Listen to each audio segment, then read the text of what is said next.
Well, we stopped here at Mulligan's Lagoon, which is a miniature putt-putt course, and it's kind of cool because it's got blue water as a waterfall. Kind of cool. And they got little players out here and nice little laid out course.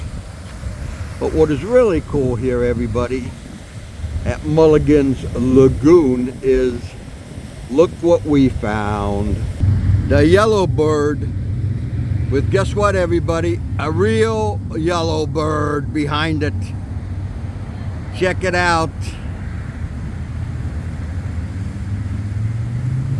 Only in Daytona at Mulligan's Lagoon, the yellowbird.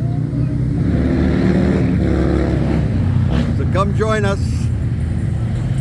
at Putt Putt and enjoy it.